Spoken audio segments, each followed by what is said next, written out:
Welcome to study with trust. आज की इस वीडियो में हम कवर करेंगे a passage to India by E.M. Foster. बहुत ही इम्पोर्टेंट नॉवल है और बहुत ही इंटरेस्टिंग सा नॉवल है ए पैसेज टू इंडिया। चाहे आप अंडर ग्रेजुएट स्टूडेंट हैं, चाहे आप पोस्ट ग्रेजुएशन कर रहे हो या फिर आप किसी भी कॉम्पिटिटिव एग्ज़ाम की तैयारी कर रहे हो, हर जगह पर ए पैसेज टू इंडिया जो नॉवल है इसमें से क्वेश्चंस पूछे जाते हैं। ये आपके सिलेबस में मिलता है। तो आज की इस वीडियो में हम इसी नॉवल को डिटेल में डिस्कस करेंगे, इसका एनालिसिस करेंगे, इसकी डिटेल समरी, इसका हिस्टोरिकल बैकग्राउंड, कौन कौन सी इसमें थीम है, ये सारी चीज़ें हम इस वीडियो में डिटेल में कवर करने जा रहे हैं। इस वीडियो के बाद मैं आपको दावे से कह सकता हूँ आपको कहीं से कुछ और चीज़ें करने की ज़रूरत नहीं पड़ेगी। तो शुरू करते हैं आज की अपनी video a passage to India by E.M. Foster. जान लेते हैं कुछ इस नॉवल के बारे में। A passage to India is E.M. Foster's masterpiece and one of the greatest novel dealing with colonialism, race relation and possibility of human connection across cultural barrier. ये E.M. Poster उनकी मास्टरपीस मानी जाती है, उनका masterpiece work है और one of the greatest novel है जो कॉलोनियलिज्म की थीम से डील करता है। जो रेशियल जो रिलेशंस थे उस टाइम, जो कॉलोनियल और जो कॉलोनाइज्ड पर्सन्स थे उनके बीच में जो रेशियल रिलेशंस थे उनको डिस्कस करता है। इसके अलावा जो कल्चरल बैरियर्स है उनको इस नॉवल में डिटेल में डिस्कस किया गया है। इसकी मेन जो थीम्स निकलती है ईस्ट वर्सेस वेस्ट, तो ये सारी की सारी जो कल्चरल बैरियर्स हैं उनको भी एक तरीके से दिखाती है। The novel explores a fundamental question, can an English man and an Indian truly become friends under colonial rule. ये एक क्वेश्चन रेज करता है। जो क्वेश्चन क्या है कि एक इंग्लिशमैन और एक इंडियन क्या वो इन रियल में वास्तव में क्या वो अच्छे दोस्त बन सकते हैं, जबकि यहाँ पर कॉलोनियल रूल है। यानी कि कॉलोनियल टाइम पीरियड के दौरान एक इंग्लिशमैन और एक इंडियन क्या वो अच्छे दोस्त बन सकते हैं। तो ये ऐसी जो थीम्स हैं इनको एक्सप्लोर करता हुआ ये नॉवल है। E.M. फोस्टर की ये मास्टरपीस है। इसके बाद आप इसका हिस्टोरिकल बैकग्राउंड देखते हैं। जब आप इसके हिस्टोरिकल बैकग्राउंड की बात करते हैं तो हमें पता चलता है कि ये नॉवल है वो E.M. फोस्टर के पर्सनल एक्सपीरियंसेस के बिहाफ पर लिखा गया है। E.M. फोस्टर 2 बार इंडिया विज़िट किया था उन्होंने, तो उनका जो एक्सपीरियंस था उसी को बैकग्राउंड बनाकर, उसी को बेस बनाकर उन्होंने अपनी ये जो नॉवल है वो लिखी थी। The novel is set during the early 20th century when India was under British rule. जैसा कि मैंने बताया, इंडिया ब्रिटेन की एक कॉलोनी होता था जिस टाइम पर ये लिखा गया था नॉवल। 1924 की बात है ये, जब ये नॉवल लिखा गया था तो उस टाइम यहाँ पर ब्रिटिशर्स रूल कर रहे थे। British official maintain racial superiority. जो ब्रिटिश लोग थे वो क्या अपने को रेशियली सुपीरियर मानते थे। वो मानते थे कि जो हमारी रेस है जो वो क्या है सुपीरियर है और जो इंडियन पीपल है वो क्या है उनसे इन्फीरियर है। Indians were excluded from social equality. Indians थे उनको सोशल इक्वालिटी से एक्सक्लूड कर दिया गया था। उनको एक निम्न दर्जे का लोग वो समझते थे जो ब्रिटिशर्स थे। और क्या था इस टाइम नेशनलिस्ट मूवमेंट है वो चल रहा था, उसको लोग क्या है सारे इकट्ठे हो रहे थे ब्रिटिश रूल के अगेंस्ट, तो एक मूवमेंट भी चल रहा था। इसके साथ साथ यहाँ पर क्या है कल्चरल जो मिसअंडरस्टैंडिंग है वो भी देखने को मिल रही थी। जैसे जो ईस्ट के जो वेस्ट के जो लोग थे, यानी कि जो ब्रिटेन के जो लोग थे वो यहाँ के लोगों को इन्फीरियर मानते थे, और जो इंडियन है वो भी क्या है खुद को क्या है कॉलोनियल रूल से क्या है फ्री करना चाहते थे। तो ये जो कल्चरल मिसअंडरस्टैंडिंग है ईस्ट और वेस्ट में वो भी वाइड स्प्रेड थी, चारों तरफ देखने को मिल जाती थी। फोस्टर जो E.M. फोस्टर है वो 2 बार इंडिया आए थे और जो उनका एक्सपीरियंस रहा था उनके बिहाफ पर इन्होंने ये जो नॉवल है वो लिखा था, उससे इंस्पायर होकर। उनकी फर्स्ट विजिट थी वो थी 1912 और 13 में, जब वो चार्ल्स डिकिंस और जो मसूद है उनके साथ आए थे, जो 2 और राइटर थे उनके साथ इंडिया विजिट किया था उन्होंने फर्स्ट टाइम। और जो उनकी सेकंड विजिट थी 1921 में। उसके बाद इन दोनों विजिट के ड्यूरिंग जो उनका एक्सपीरियंस रहा उसको उन्होंने बेस बनाकर उससे इंस्पायर होकर इन्होंने ए पैसेज टू इंडिया 1924 में लिखा था। अगर आप इस नॉवल के स्ट्रक्चर की बात करें तो नॉवल को आप 3 पार्ट में डिवाइड कर सकते हैं। राइटर ने 3 पार्ट में डिवाइड किया हुआ है। फर्स्ट पार्ट को मॉस्क बोला गया है, सेकंड पार्ट है केव्स है और थर्ड पार्ट है टेम्पल। जो फर्स्ट पार्ट है मॉस्क वो किसको सिंबलाइज करता है, पॉसिबिलिटी ऑफ फ्रेंडशिप। इसका मीनिंग क्या है कि वहाँ पे फ्रेंडशिप और होप है उसको एक तरीके से डिनोट किया गया है। सेकंड पार्ट की अगर हम बात करते हैं जो कि है केव्स, उसमें कोलैप्स ऑफ मीनिंग दिखाया गया है, यानी कि वहाँ पर डाउट होएगा, मिसअंडरस्टैंडिंग होएगी, कन्फ्यूजन होएगा, डिस्ट्रक्शन होएगा, ये सारी चीज़ें हैं।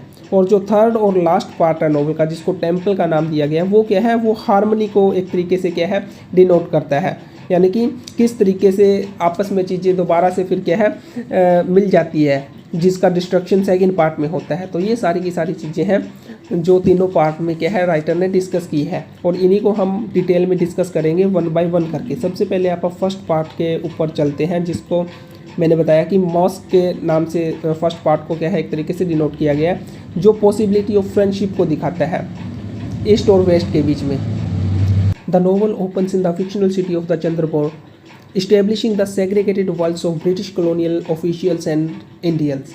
जैसे ही नोवेल शुरू होता है अपना, फर्स्ट पार्ट में हमें एक फिक्शनल टाउन दिखाया गया है इंडिया का, जहाँ पे जो ब्रिटिश ऑफिशियल रह रहे हैं और जो इंडियंस हैं उनके बीच में एक क्लियर सोशल गैप दिखाया गया है। ये गैप किसके थ्रू दिखाया गया है, जो ब्रिटिश कॉलोनी है, जो ब्रिटिश ऑफिशियल रह रहे हैं, वो शहर के टाउन के सबसे अच्छे वाले इलाके में रह रहे हैं, सबसे अच्छे एरिया में रह रहे हैं। बाकी जो इंडियंस है वो उनको ऐसे दिखाया गया कि वो मड में और इस तरीके से, वो मतलब एक दयनीय जो स्थिति होती है ना, उस तरीके से उनको डिनोट किया गया कि वो वैसे रह रहे हैं, और उनके बीच में क्लियर जो सोशल गैप है वो दिखाया गया है। उसके बाद फिर क्या होता है, एडेला क्वेस्ट नाम की एक जो महिला है, एक जो फीमेल होती है, वो मिसिस मूर के साथ विजिट करती है इंडिया में। Adela Quested arrives with Mrs Moore to visit Ronny Heaslop. जो रोनी है वो मिसिस मूर का लड़का है, इनसे मिलने ये दोनों जो है वो ब्रिटेन से इंडिया आती है।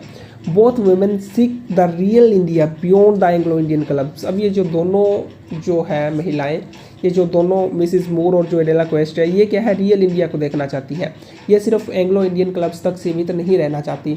एक्चुअल में क्या होता था कि अगर कोई ब्रिटेन से आ रहा है तो वो उनके लिए बड़े बड़े क्लब्स बने होते थे। उनको इंडियन से ना तो कोई लगाव था, ना वो उनको क्या है देखना चाहते थे, ना उनसे घुलना मिलना चाहते थे। लेकिन ये जो दोनों वीमेन हैं, ये एक्चुअल में रियल इंडिया देखना चाहती है।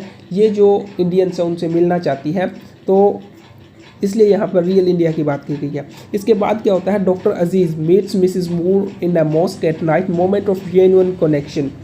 जो डॉक्टर अजीज़ अपने नॉवल के एक मेन कैरेक्टर हैं, वो मिसिस मूर से मिलते हैं एक मॉस्क में, और ये क्या होता है, मोमेंट ऑफ कनेक्शन, यानी कि जो थीम भी है अपनी ईस्ट और वेस्ट में, जो एक तरीके से ये फ्रेंडशिप को डिनोट करता है। जो मिसिस मूर है वो वेस्ट को डिनोट करती है, डॉक्टर अजीज़ है वो ईस्ट को डिनोट करते हैं।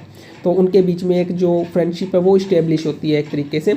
उसके बाद एक इम्पॉर्टेंट सीन आता है फर्स्ट पार्ट में, जिसको ब्रिज पार्टी बोला गया है। ये क्या है, फेल्ड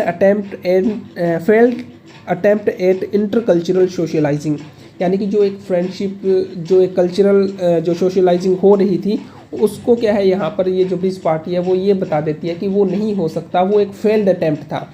यानी कि जो वेस्ट और जो ईस्ट है वो आपस में नहीं मिल सकते। ये जो ब्रिज पार्टी है, ये जो रोनी है, जो मिसिस मूर का लड़का, ये इस पार्टी को ऑर्गेनाइज करता है एक तरीके से।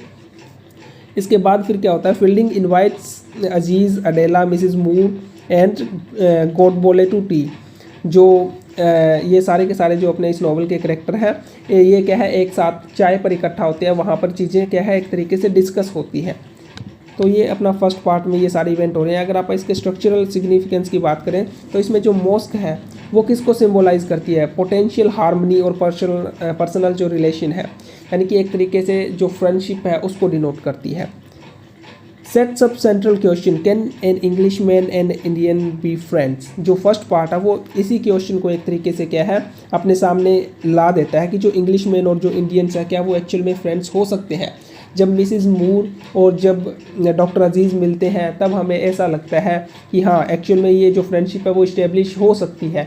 लेकिन जब हम ब्रिज पार्टी में जाते हैं, वहाँ का एक्सपीरियंस देखते हैं, तो वहाँ पे हमारे सामने ये क्वेश्चन रेज होता है, क्या वो इन रियलिटी, क्या एक्चुअल में ऐसा हो सकता है। Introduce the model versus colonial mystery, ये जो फर्स्ट पार्ट है ये इसको भी इंट्रोड्यूस करवाता है। इसके अलावा क्या होता है, Mrs Moore spiritual openness versus Adela's intellectual seeking. अब मिसिस मूर है वो क्या है, वो यहाँ पर एक तरीके से क्या है स्पिरिचुअल जो उनकी ओपननेस है, जबकि दूसरी तरफ जो एडेला है जो एक यंग लेडी है, उनकी जो इंटेलेक्चुअल सीकिंग है, यानी कि दोनों रियल इंडिया को देखना चाहती है लेकिन उनका पर्सपेक्टिव अलग अलग है। मिसिस मूर क्या है वो स्पिरिचुअल पर्सपेक्टिव से सोच रही है, जबकि एडेला है वो इंटेलेक्चुअल अपना पर्सपेक्टिव है उनका, तो उस तरीके से वो इंडिया को देखना चाहती है। इस्टेब्लिश अजीज़ पोइटिक इमोशनल टेम्परामेंट, जो अपना मेन करेक्टर है डॉक्टर अजीज़ है, उनका पोइटिक और इमोशनल टेम्परामेंट है उसको एक तरीके से इस्टेब्लिश कर देता है फर्स्ट पार्ट। उसके बाद आप चलते हैं सेकंड पार्ट पर। सेकंड पार्ट जैसा कि इसका टाइटल है केव्स, और इसमें जो कोलैप्स ऑफ मीनिंग है उसको दिखाया गया है। The expedition to Malabar cave became the novel's crisis point. The caves are ancient, empty and produce only an echo. Second part में क्या होता है, मिसिस मूर, एडेला क्वेस्ट और डॉक्टर अजीज़ और ये सारे के सारे जो हैं, ये सारे के सारे करेक्टर हैं वो मालाबार केव्स जाते हैं। मालाबार केव्स हैं वो क्या है, एंशियंट है, बहुत ही पुरानी है, एम्प्टी है और उनमें क्या है कि इको होती है। तो यहाँ से अपना जो नोवेल है उसका एक टर्निंग पॉइंट भी आता है। अजीज़ क्या करता है, organises elaborate expedition to Malabar caves to please guest. जो डॉक्टर अजीज़ है वो क्या है, वो इसी यात्रा को क्या है एक तरीके से जो मालाबार केव है वहाँ का सजेशन देता है, और वो जो गेस्ट आए हुए हैं वो कहता है कि अगर आपको रियल इंडिया एक्सप्लोर करना है तो आपको मालाबार केव्स है वो ज़रूर विजिट करनी चाहिए। तो मिसिस मूर और जो एडेला क्वेस्ट है वो इसके लिए क्या है तैयार भी हो जाते हैं। यहाँ पर फिर क्या होता है, मिसिस मूर और एडेला है दोनों ही सफ़र करती हैं, लेकिन दोनों अलग अलग तरीके से सफ़र करती हैं। Mrs Moore suffers existential crisis in first cave echo. वहाँ पर जो जब मिसिस मूर है ना वो केव में जाती है, पहली केव में विजिट करती है, तो उनको इको साउंड है वो एक तरीके से उनको सुनाई देती है, जो क्या है एक तरीके से उनका एग्जिस्टेंशियल क्राइसिस है उसको डिनोट करता है। Adela इंटर्स a cave alone, Aziz is elsewhere. और दूसरी तरफ जो एडेला है वो एक केव में अकेली ही चली जाती है और अजीज़ कहीं और होता है। एडेला फील्स और एडेला को क्या लगता है कि जो अजीज है ना वो उसको असॉल्ट करने की कोशिश कर रहा है, एक तरीके से उसको ऐसा लगता है। और एडेला क्या है, एडेला एक ब्रिटिशर है तो उसकी बात मानी जाती है, अजीज़ का जो पॉइंट ऑफ व्यू है वो कोई नहीं सुनता, तो अजीज़ को क्या है अरेस्ट कर लिया जाता है। तो यहाँ पर जो रेशियल डिफरेंसेस है एक तरीके से उसको राइटर दिखाता है, यानी कि जो एडेला है उसकी बात पर सारे बिलीव करते हैं, दूसरी तरफ अजीज़ की बात को कोई सुनना भी नहीं चाहता क्योंकि वो एक इंडियन है। तो इस चीज़ को राइटर क्या है यहाँ पर पॉइंट आउट करता है। उसके बाद क्या होता है, Mrs Moore withdraws and become apathetic dies at sea. अब मिसिस मूर के साथ जैसा कि उनका स्पिरिचुअल क्राइसिस एक तरीके से होता है, वो जो इको है वो उनके क्या है माइंड में, उनके कानों में क्या है वो गूंजती रहती है। मिसिस मूर क्या यहाँ से इंडिया छोड़कर वापस जाना चाहती है, और जब वो वापस जा रही होती है रास्ते में एट सी, तो डाइज एट सी यानी कि उनकी जो डेथ हो जाती है, यानी कि जैसे वो समुद्र के रास्ते से वापस जा रहे होते हैं तो उनकी एक तरीके से क्या है वहाँ पर रास्ते में ही क्या है डेथ हो जाती है। दूसरी तरफ अजीज़ को अरेस्ट कर लिया जाता है। तो ये क्या है एक तरीके से जो नोवेल का टर्निंग पॉइंट है सेकंड पार्ट वो इस्टेब्लिश करता है। उसके बाद आप इसका अगर आप स्ट्रक्चरल सिग्निफिकेंस देखें सेकंड पार्ट का, तो जैसे केव्स है, केव्स किसको डिनोट करती है एक तरीके से, the limits of language and rationality, और हर चीज़ का जो यहाँ पर कोलैप्स हो रहा है। जैसे जो अजीज और मिसिस मूर के बीच में जो फ्रेंडशिप इस्टेब्लिश हुई थी वो भी एक तरीके से टूट जाती है। दूसरी तरफ जो ईस्ट और वेस्ट का आप कल्चरल हार्मोनी की बात कर रहे थे वो भी यहाँ पर क्या है उसका भी पता चल जाता है कि वो एक्चुअल में इस्टेब्लिश नहीं हो सकती जब अजीज को अरेस्ट कर लिया जाता है। The echo reduces all utterance to sameness, critique of liberal discourse। जो इको है ना वो सारी क्या है वो हर चीज़ को क्या है एक सेमनेस पर ला देती है, वो सारी चीज़ को एक तरीके से रिड्यूस कर देती है। इसमें एम्बिग्यूटी क्या है, what happen Forster refuses to omniscience, trial become spectacle of imperial power not justice. जो ट्रायल होता है डॉक्टर अजीज़ का जो ट्रायल होता है वो एक तरीके से इम्पीरियल पावर को डिनोट करता है, वो जस्टिस को डिनोट नहीं करता। अगर जस्टिस होता तो सारे डॉक्टर अजीज़ की भी बात सुनते, लेकिन उसकी बात को कोई नहीं सुनता। इसके बाद अपन थर्ड पार्ट की बात करते हैं, अपने नोवेल का थर्ड और लास्ट पार्ट जिसका टाइटल है टेम्पल, जो हार्मनी को एक तरीके से रिप्रेजेंट करता है। इस पार्ट में क्या है जो इससे पहले इंसिडेंट हुए थे उनसे 2-3 साल बाद की कहानी है, उसके बाद का सिनेरियो है वो राइटर ने यहाँ पे क्या है अपने को दिखाया है। से 2 years letter during monsoon and Krishna's birth festival in the Hindu state of Mau. अब जो अपना मेन कैरेक्टर डॉक्टर अजीज़ थे वो क्या है चंद्रपुर जो डिस्ट्रिक्ट था उसको छोड़ दिया और वो मऊ एक अलग डिस्ट्रिक्ट का वहाँ पर शिफ्ट हो गए हैं। और जो स्टोरी शुरू होती है थर्ड पार्ट में वो क्या है 2 साल बाद की कहानी है, जब मानसून आने वाला है और जो श्री कृष्ण है उनका जो बर्थ होता है जिसको आप जन्माष्टमी बोलते हैं उसके आसपास की ये जो कहानी है वो दिखाई गई है। इसमें जो राइटर है वो जो दोबारा से एक तरीके से क्या है उन चीज़ों को उन कड़ियों को जोड़ने की कोशिश करते हैं। Fielding returns to India as educator marry to Stella Moore. अब जो इसमें अपना एक और करैक्टर थे जो फील्डिंग जो थे वो क्या है वो वापस इंडिया को लौटते हैं। अब वो क्या है एज ए एजुकेटर आ रहे हैं यहाँ पर, यानी कि एक एजुकेटर बन गए हैं और उनकी जो क्या है स्टेला से क्या है शादी हो चुकी है। स्टेला मूर एक और करैक्टर है, उनसे क्या उनकी अब शादी हो चुकी है। अजीज़ क्या है, अब अजीज़ क्या है मऊ में अपना काम कर रहा है। वहाँ पे जो मऊ के जो राजा थे उनका एक क्या है फिजिशियन है एक तरीके से, तो वहाँ पर अब वो काम कर रहा है। अब यहाँ पर भी क्या है एक मिसअंडरस्टैंडिंग होती है। अजीज बिलीव्स फील्डिंग मैरिड एडेला। अब यहाँ पे जो मिसअंडरस्टैंडिंग है वो क्या है, वो अजीज को ऐसे लगता है कि जो साइरल फील्डिंग थे उन्होंने क्या है एक तरीके से जो एडेला है उनसे शादी कर ली है, लेकिन एक्चुअल में उन्होंने स्टेला मूर से शादी की है जो मिसिस मूर की लड़की है। अब यहाँ पर क्या होता है जब गोकुल अष्टमी का फेस्टिवल होता है तो वहाँ पे ये सारी चीज़ें क्या है एक तरीके से आपस में जुड़ जाती है। जो मिसअंडरस्टैंडिंग होती है वो सारी की सारी ख़त्म हो जाती है। जो केओस होती है उन वहाँ पे जब जो रेन वाला जो सीन दिखाया गया जब बारिश होती है तो उसमें वो सारी केओस सारी मिसअंडरस्टैंडिंग वो ख़त्म हो जाती है, आपस में क्या है मर्ज हो जाती है। उसके बाद होता है जब नोवेल एंड आता है तो उसमें एक फाइनल जो राइडिंग सीन दिखाया गया है जिसमें फील्डिंग और अजीज है वो क्या एक्नॉलेज करते हैं फ्रेंडशिप इज़ इम्पॉसिबल नाउ, यानी कि अब जो ईस्ट और वेस्ट में जो फ्रेंडशिप है वो नहीं हो सकती, उसको इम्पॉसिबल उन्होंने बोल दिया है। पहले ये अच्छे दोस्त थे, मिसिस मूर के साथ इनकी दोस्ती हुई, जो फील्डिंग थे उनके साथ डॉक्टर अजीज की अच्छी दोस्ती थी, लेकिन सेकंड पार्ट में वो सारी की सारी चीज़ें जो क्या है मिसअंडरस्टैंडिंग होती है, डॉक्टर अजीज का ट्रायल होता है, इस पर सारा जो इल्ज़ाम लगता है इस तरीके से, तो वो चीज़ें ख़त्म हो जाती है। थर्ड पार्ट में राइटर है वो इसको एक तरीके से दोबारा से क्या है मर्ज करने की कोशिश करता है, आपस में एक तरीके से दोबारा से वो जो हार्मनी उसको इस्टेब्लिश करने की कोशिश करता है। लेकिन जो लास्ट सीन होता है राइडिंग सीन उसमें दोनों ही ये चीज़ इस बात को एक्सेप्ट करते हैं कि जो फ्रेंडशिप है वो क्या है इम्पॉसिबल है, यानी कि जैसी सिचुएशन है अभी मौजूदा उसमें वो क्या है आपस में दोस्त नहीं बन सकते, यानी कि ईस्ट और वेस्ट है वो क्या है आपस में एक तरीके से हार्मोनियल जो रिलेशनशिप है वो इस्टेब्लिश नहीं कर सकते। इसका अगर आप स्ट्रक्चरल सिग्निफिकेंस की बात करें तो जो टेम्पल क्या है वो क्या ऑफर करते हैं, जो हिंदुज़म का यूनिवर्सलिज्म है उसको क्या है एक तरीके से दिखाते हैं। जो गॉड बोले हैं वो यहाँ पर उनका एक सॉन्ग आता है कम टू मी, तो वो क्या है deity doesn't come but negotiation of absence, इसको रिप्रेजेंट करता है। The earth itself prevents their friendship not yet not there, यानी कि जो अर्थ है ना वो एक तरीके से खुद से उनकी जो दोस्ती है डॉक्टर अजीज और जो फील्डिंग है उसको प्रिवेंट कर देती है, उसकी मनाही कर देती है। ये अपना कोट भी है नॉट येट नॉट देयर करके, जब आप नॉवल देखोगे तो उसमें ये सारी लाइन्स आती है। Shift from Muslim Christian personal relation to Hindu impersonality, जो शिफ्ट हो जाता है। पहले जो फर्स्ट पार्ट जैसे मॉस्क था उसमें जो मुस्लिम और जो क्रिश्चियनिटी की बात की गई थी, लास्ट में आते आते जो टेम्पल्स वाला पार्ट है उसमें हिंदुइज्म की बात होती है। Ends with political reality disrupting the personal desire, जब ये नॉवल एंड होता है जो लास्ट राइडिंग सीन है जैसे अपन ने अभी डिस्कस किया है, तो वो पॉलिटिकल रियलिटी को दिखाता है, यानी कि जो पॉलिटिकल सिनेरियो था उस टाइम का वो क्या है जो पर्सनल रिलेशनशिप थे पर्सनल डिज़ायर थे उसको डिसरप्ट करता है, उनको क्या है इस्टेब्लिश नहीं होने दे सकता एक तरीके से। जैसे डॉक्टर अजीज़ और जो मिसिस मूर थे, चाहे जो अपने करैक्टर जो है फील्डिंग है वो आपस में दोस्त बनना चाहते थे, लेकिन जो पॉलिटिकल सिनेरियो ऐसा था वो चाहकर भी आपस में क्या है फ्रेंड्स या दोस्ती वो नहीं कर सकते थे। तो इस पॉलिटिकल रियलिटी को क्या है ये नोवेल लास्ट में क्या है एक तरीके से अपने सामने ले आता है। इसके बाद अगर आप इसकी मेजर थीम्स की बात करें तो फर्स्ट जो थीम आती है वो आती है कॉलोनियलिज्म की, लिबरल फेलियर।